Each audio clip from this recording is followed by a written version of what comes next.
प्यारे बच्चों, नमस्कार।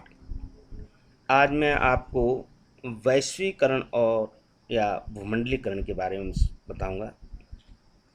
जैसा कि इस शब्द से भी पता चल रहा है कि वैश्वीकरण का मतलब पूरा विश्व यानी पूरा भूमंडल में जो कार्य होते हैं उसके बारे में आज मैं बताऊंगा। पहले तो सबसे पहले हमको वैश्वीकरण के बारे में, उसके अर्थ के बारे में समझना होगा। वैश्वीकरण या भूमंडलीकरण का अर्थ है पूरे विश्व में एक केंद्रीय व्यवस्था यानी केंद्रीकरण। वैश्वीकरण में विश्व के चारों ओर जो अर्थव्यवस्थाओं का बढ़ता हुआ एकीकरण है, यह एकीकरण प्रमुख रूप से व्यापार तथा वित्तीय प्रभावों के माध्यम से होता है। घरेलू बाजारों में जो बाजार शक्तियाँ क्रिया करती हैं, उन्हीं का राष्ट्र सीमाओं के बाहर विस्तार ही वैश्वीकरण है। यानी जब हम देश के अंतर्गत कोई व्यापार या वित्तीय कार्यक्रम करते हैं और उनका विस्तार जब राष्ट्र सीमाओं से हटकर बाहरी राज्यों और अंतर्राष्ट्रीय स्तर पर होता है तो उसे वैश्वीकरण कहते हैं। वैश्वीकरण का सीधे सीधे मतलब है कि विश्व स्तर पर एक ही व्यवस्था का होना, मुक्त व्यापार। कोई भी किसी भी देश में व्यापार कर सकता है, कोई भी देश किसी देश में अपना व्यवसाय कर सकता है। इस प्रकार क्या है, विश्व का एकीकरण या विश्व का केंद्रीकरण ही भूमंडलीकरण कहलाता है।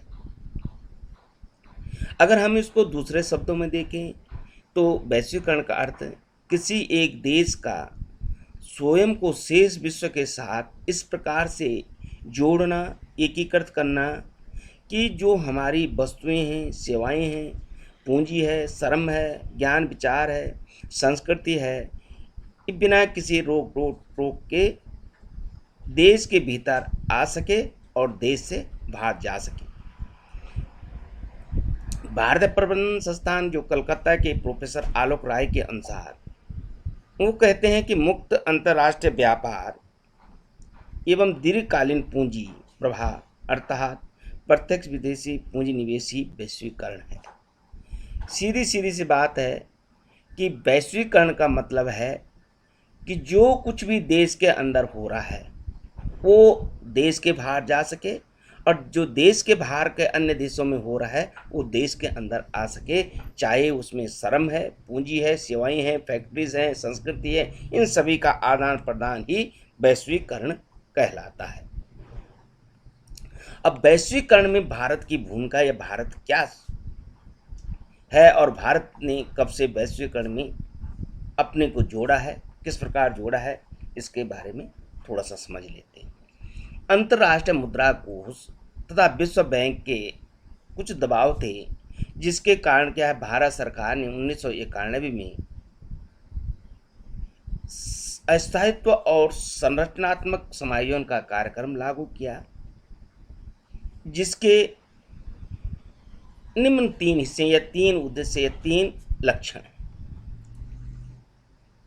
अस्तित्व, जिसका मूल तो यह अर्थ है कि राजकोषीय घाटे को तथा मुद्रा कोष में वृद्धि की दर को कम किया जाए। यानी जो देश के अंतर्गत राजकोषीय घाटा हो रहा है या मुद्रा कोष में जो वृद्धि होती है उसके दर को किसी भी तरह से कम करना। यानी जो घाटा हो रहा है, जो पूंजी का हम निवेश कर रहे हैं और उसमें उस तरह का हमारी अर्थव्यवस्था नहीं चल पा रही है, उसको किसी तरह कम किया जाए।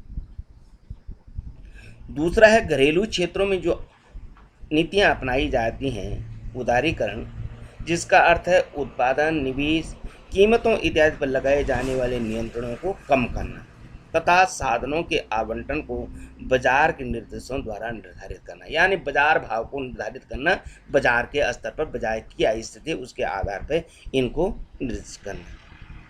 विदेशी आर्थिक नीति में उदारीकरण करना, यानी जो विदेशी आर्थिक नीति, उदारीकरण का मतलब उदार होना, यानी जो वस्तुएं, सेवाएं, प्रौद्योगिकी और पूंजी है उसको अंतर्राष्ट्रीय प्रभाव पर लगाए गए नियंत्रणों को कम करना और अंततः समाप्त कर दें। यानी कुछ ऐसी चीज़ें जो बाहर से अगर देश के अंतर्गत आती हैं उन पे प्रतिबंध लगाए जाते हैं, उनको कम करना, उन पे टैक्सेस कम करना, जिससे वो खुले रूप में खुले बाजार में यहाँ पे आ सकें। ऐसी कोई रणनीति बनाना और इसको ही क्या है, इस तरह भारत जो है वैश्वीकरण में 1991 से सम्मिलित हुआ। वैश्वीकरण की ओर जो प्रयास रहे हैं उसमें रहा व्यापार नीति में उदाहरणकरण, यानी जो हमारी व्यापारिक नीति है उसमें इस तरह के नियम अपनाना जिसमें उदारता हो, जिसमें किसी की रोक टोक न हो, जो किसी भी तरह से प्रतिबंधित न हो, जिसमें बहुत बड़ी उलझनों के कार्य न हो, जिससे कि जो व्यापार है वो क्या है आसानी से एक देश का दूसरे देश में हो सके। उदारीकृत विनिमय दर, जो विनिमय दर है उसको भी उदारीकृत किया जाना, यानी आसान, इसको ये कहेंगे कि आसान शर्तों या आसान हिसाब से उसको रूप देना या उसकी जो नियम है उनमें ढिलाई या उदारीकरण करना। और विदेशी जो विनिमय है उसका भी उदारीकरण करना, यानी जो विदेशों से विनिमय होता है उसमें भी ऐसी नीतियों को बनाना जिससे कि आसानी से वो व्यापार कर सके, देश में आ सके और उसके हिसाब से कार्य कर सके।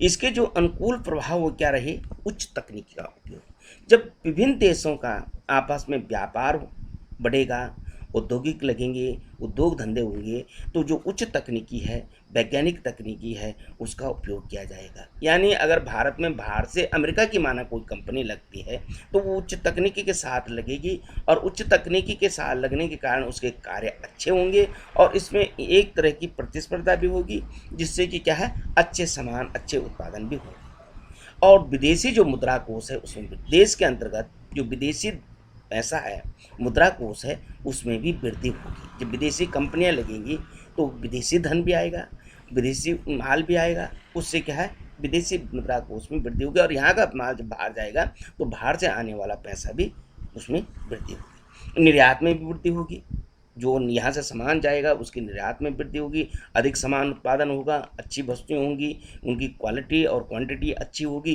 तो बाहर ज़्यादा से ज़्यादा आयात होंगी जिसमें कि वृद्धि होगी। और प्रत्यक्ष रूप से विदेशी विनियोग में भी वृद्धि होगी। इसके साथ साथ स्थिर व मजबूत विनिमय दर होगी, यानी स्थिरता, बाजार भाव है, बाजार में स्थिरता रहेगी और उसकी विनिमय दर भी क्या है मजबूत होगी। ये नहीं कि बाजार क्या है डगमगा रहा है, अर्थव्यवस्था डगमगा रही है, अर्थव्यवस्था ऊंचे नीचे चल रही है, इस तरह की कोई बात उसमें नहीं होगी। लेकिन इसके प्रतिकूल प्रभाव भी रहे हैं। प्रतिकूल प्रभाव इस रूप में है, इसका भारतीय उद्योगों पर प्रभाव पड़ेगा, यानी उच्च तकनीकी होने के कारण वो विदेशी कंपनियों के साथ या विदेशी फैक्ट्रियों के साथ क्या है प्रतिस्पर्धा में शामिल नहीं हो सकते या प्रतिस्पर्धा नहीं कर सकते और उसके कारण क्या है उद्योगों पर, भारतीय उद्योगों पर उसका प्रभाव होगा। उसके सामने क्या भारतीय उद्योग क्या है ये कहना है कि टिक नहीं पाएंगे और उस तरह की कार्य नहीं कर सकते। लाभ का निर्यात, उसमें लाभ का निर्यात होगा, आयात नहीं होगा, बल्कि क्या है जो निर्यात होगा वो लाभपूर्ण होगा। और कार्य संस्कृति पर, जो हमारी कार्य संस्कृति है उस पर भी कुठाराघात होगा, यानी कई प्रकार की ऐसी स्थितियां हैं जिनको क्या है भारत के अंदर या देश के अंदर मजबूरियां हैं कई तरह से उन फैक्ट्रियों को चलाने के लिए। इसलिए क्या है जब उन पे उनके कार्य संस्कृति पर कुठाराघात होगा तो काफ़ी कंपनियां उससे प्रभावित होंगी। अन्य कई प्रकार के प्रतिकूल प्रभाव हैं जैसा सीलरी है, अन्य कई चीज़ होते हैं कि वो विदेशी कंपनियां अगर अच्छा पैकेज देती हैं, भारत की कंपनियां उस तरह अच्छा पैकेज नहीं देंगे तो कंपनियां बंद होने की स्थिति में रहेगी, वहाँ काम करने के लिए कोई मजदूर नहीं मिलेगा। इस तरह के कई अन्य प्रभाव भी इन भारतीय कंपनियों पर पड़ेंगे, यानी हमारे देश की कंपनियों पर पड़ेंगे अगर विदेशी कंपनियां यहाँ आती हैं। भारतीय अर्थव्यवस्था के विश्व व्यापारीकरण की समस्या, पूंजी का अभाव। भारत में क्या है पूंजी का अभाव होने के कारण जो हमारी फैक्ट्रियाँ हैं, जो हमारे माल है वो अधिक से अधिक हम उत्पादन नहीं कर सकते हैं तो उसका क्या होगा विदेशी मुद्रा पर उसका अभाव होगा, यानी विदेशी मुद्रा नहीं आ पाएगी, उसका अभाव होगी।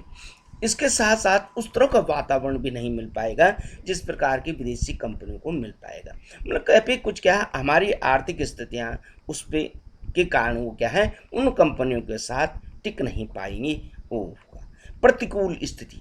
इसके साथ साथ उसका क्या है इन पे विदेशी निवेश है, पूंजी है, हमारे उद्योग हैं, इन पे प्रतिकूल प्रभाव पड़ेगा। साथ ही श्रमिकों में भी भय रहेगी। श्रमिकों में भय ये रहेगी कि अगर फैक्ट्रियाँ बंद होगी, भारतीय फैक्ट्रियाँ बंद होगी, इस तरह का वो रहेगा, तो हमारी नौकरियाँ चली जाएंगी, हमारी स्थितियाँ खराब हो जाएंगी। इस तरह का भी भय उनमें रहेगा। विश्वीकरण में बहुराष्ट्रीय निगमों की भूमिका। असल में क्या है कि विश्व के अधिकांश राष्ट्र मुक्त व्यापार, मुक्त बाजार, मुक्त प्रतियोगिता, आर्थिक उदारवाद, अपनी अर्थव्यवस्था को विश्वीकरण की ओर यानी विश्व की ओर अग्रसर हैं। इसलिए बाहर बहुराष्ट्रीय जो निगम है वो क्या करेंगे, इन राष्ट्रों में अपने प्रभाव का विस्तार करेंगे। यानी जो बहुराष्ट्रीय निगम है, जो बहुराष्ट्रीय कंपनियां हैं, विदेशी कंपनियां, उनका भारत में फैलाव होगा, विस्तार होगा, ये उसकी भूमिका रहेगी। इसके साथ साथ बहुराष्ट्रीय कंपनियां विश्व के अल्प विकसित तथा विकासशील में बिना किसी रोक टोक के भारी मात्रा में निवेश करके काफ़ी लाभ कमा सकती हैं। यानी जब वो कंपनियां, उनके पास पैसा है, विदेशों के पास पैसा है, तो वो अल्प विकसित देशों में बेरोक टोक आएंगी, अपनी कंपनियां लगाएंगे और उससे जो निवेश होगा, जो भी होगा, उससे उनको क्या है, बहुत ज़्यादा लाभ प्राप्त होगा। जो इस प्रकार है, लाभ कमाना मतलब अल्प विकसित तथा विकासशील के देशों के बाजारों पर कब्जा।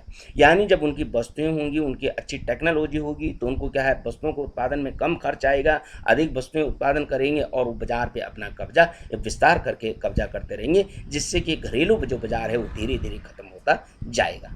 विकसित देशों में स्थापित अपनी इकाई में बेकार एवं पुरानी पड़ी मशीनों का निर्यात अल्प विकसित एवं विकासशील देशों, यानी यहाँ पे कहने का मतलब जो उनके देशों के लिए जो मशीनें या जो तकनीकी जो क्या है, यानी ओल्ड हो चुकी है, पुरानी हो चुकी है, या पुराने संयंत्र हैं, उनको वो हमारे यहाँ लगाकर उससे भी अधिक से अधिक मुनाफा कमा सकते हैं। या हम अगर उनसे इन चीज़ों पे कांटेक्ट करेंगे तो वो हमको उसको बेचेंगे और हम उनकी पुरानी मशीनें और अपने आप को नई तकनीक के आधार पे अच्छा माल कमाएंगे। अल्प विकसित देशों में उपलब्ध कम लागत वाले संसाधन जैसे भूमि है, श्रम है, कच्चा माल है, करों में छूट को प्रयुक्त करते हुए बड़े पैमाने पर उत्पादन करके अन्य देशों में स्थापित अपनी इकाई को निर्यात करें। यानी यहाँ क्या है, कच्चा माल है, भूमि है, श्रम कम है, इन सारी चीज़ों का वो क्या है, लाभ लेते हुए अन्य देशों में अपनी इकाइयों को भी स्थापित या अन्य अपने देशों की इकाइयों में माल को निर्यात करते रहेंगे।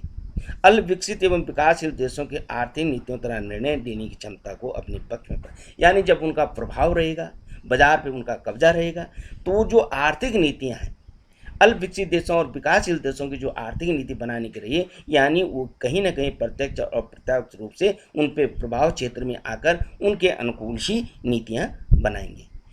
अब इसमें बहुराष्ट्रीय कंपनियों की जो भूमिका है वो क्या होगी। बहुराष्ट्रीय निगम जो हैं राष्ट्रीय सीमाओं से पार वस्तुओं के आदान प्रदान और तकनीकी के प्रसार से प्रबंधन के ज्ञान में सशक्त माध्यम है। यानी ये क्या है, जो इनकी आदान प्रदान और जो तकनीकी का प्रसार है इनका, और जो प्रबंधकीय ज्ञान है, प्रबंध कंपनी को किस तरह प्रबंधन किया जाए, इसका जो ज्ञान है वो इनका बहुत बड़ा सशक्त है, क्योंकि बहुत पहले से चला रही है। विकासशील राष्ट्रों की धन निवेश की आवश्यकताओं की पूर्ति करते हैं। इसके साथ साथ एक कि अगर इनको धन की जरूरत है, कुछ विकासशील देशों को या कुछ मदद की जरूरत है, तो ये मदद करके भी उनको अपनी ओर आकर्षित करते हैं। साथ में ये अपने कर्मचारियों को अच्छा वेतन देते हैं, अधिक कर देते हैं तथा स्थानीय घरेलू उद्योग की उपेक्षा कहीं अधिक प्रबंधन के ज्ञानों पर, क्योंकि जो हमारे घरेलू उद्योग है उसके सापेक्ष ये जो है अपने कर्मचारियों को वेतन के साथ साथ प्रशिक्षण, प्रबंधकीय ज्ञान और सारी ट्रेनिंगों को अच्छी तरह से देते हैं, जो कि जबकि वो अच्छी तरह से तब कार्य भी करते हैं और अच्छी तरह से उसमें क्या है, उस कंपनी को लाभ प्राप्त होता है। बहुराष्ट्रीय जो निगम है अपने कर्मचारियों को अनेक प्रकार की कल्याणकारी योजनाएं में प्रदान करते हैं, उनकी आजीविका के अच्छे साधन देते हैं, जिससे कि घरेलू जो नौकर हैं या घरेलू जो घरेलू जो कंपनियों में जो कार्य करने वाले श्रमिक हैं, वो अपने को या तो असुरक्षित महसूस करते हैं या विदेशी कंपनियों में जाने की भरसक कोशिश करते हैं, जिसका प्रभाव क्या है, जो हमारी देश के अंदर की कंपनियां हैं उन पर उसका प्रभाव पड़ता है। लाभ क्या है, विश्वीकरण से विश्व में कहीं भी अगर निवेश के अवसरों के सृजन से लाभ प्राप्त, यानी आप कहीं भी निवेश कर सकते हैं, विश्व के किसी भी देश में आप अपना निवेश कर सकते हैं, इससे इसको लाभ होता है।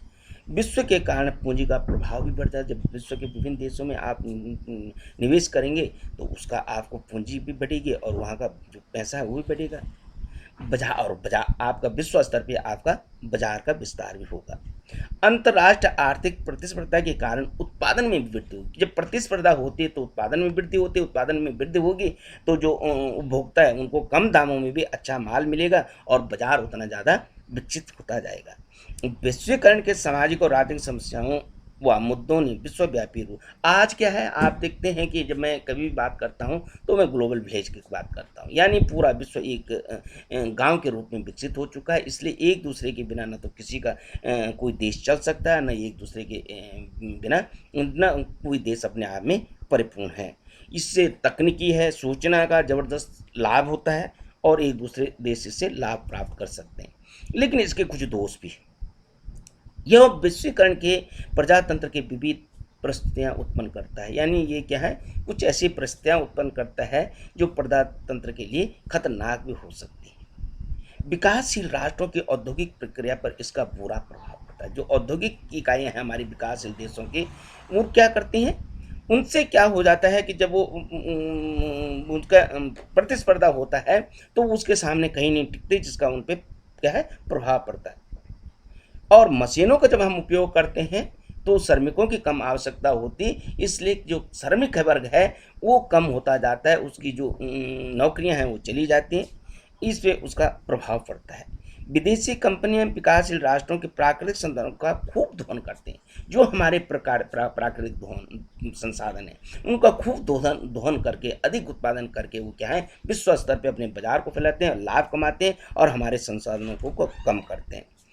वो क्या है, वो विश्वीकरण की प्रक्रिया जो देश के अंतर आत्मनिर्भरता की स्थिति को भी प्रभावित करते हैं। आत्मनिर्भर क्योंकि संसाधन क्या है उनसे आत्मनिर्भर होते हैं, लेकिन उन पे उनका जब कब्जा हो जाता है तो वो सारी चीज़ें क्या है उसका विपरीत प्रभाव पड़ना स्वाभाविक है। और इससे क्या है जो हमारे लघु उद्योग हैं, परंपरागत उद्योग हैं, उन पे इसका प्रभाव पड़ता है और वो ख़त्म हो जाते हैं और उसकी जो मांग है वो कम हो जाती है और इसके धीरे धीरे जो है हमारे घरेलू जो छोटे छोटे उद्योग हैं वो ख़त्म हो जाते हैं।